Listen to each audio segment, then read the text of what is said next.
ልጅ ሰውየውን የገደለችው ራሷን ለመከላከል ስትል ነው። ያንን ግን ፍርድ ቤቱ አያምንም። The subject of my research was actually the public health uses of media. The focus really of the grant was trying to explore how we can use media to raise awareness about the social determinants of health. I had just been working on a documentary about HIV that followed my research as a physician and a medical anthropologist. It was looking at the disproportionate rates of HIV in the African American community, particularly looking at women.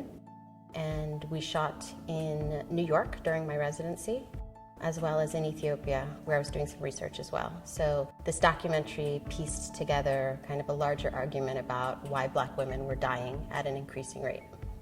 I think this tough obstacle of culture is ready to be talked about and dealt with. There were certain myths at the time, and they still actually persist, that the reason why Black women were dying at an increased rate was due to things like promiscuity, and actually the research showed that wasn't the case. There were a lot of other factors like trauma, violence, and literally their zip codes that was determining risk. So the film was a way of kind of resetting this discourse and trying to raise awareness about HIV risk in a very different way. But I also got involved in policy because, what I walked away from my HHS time is there's two things that needs to happen if we're going to make an impact on social determinants. One, we have to change the narrative, and two, we need to work on those policies. So I started this film production company, and then I entered government right after, actually. And I've been working in the media and kind of policy space for the last 7 years.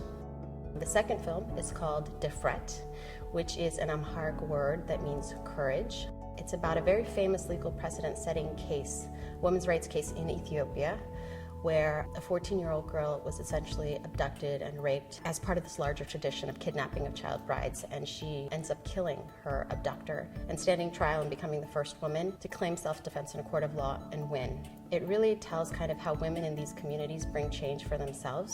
It has a pretty robust impact campaign that explores kind of the role of gender equality and foreign policy. We actually just submitted over 140,000 signatures to the Ambassador Catherine Russell last week at the Department of State as part of the impact campaign, asking the US government to really release this adolescent girl strategy, which is focused on this issue of child marriage. The Sustainable Development Goals got announced, and actually child marriage is a target now. They want to end it by 2030. So this film and all the impact work with it has been tremendous. So what it afforded me was really time and resources to think out of the box and take the risk, and had I not, I would have never ended up doing what I am now.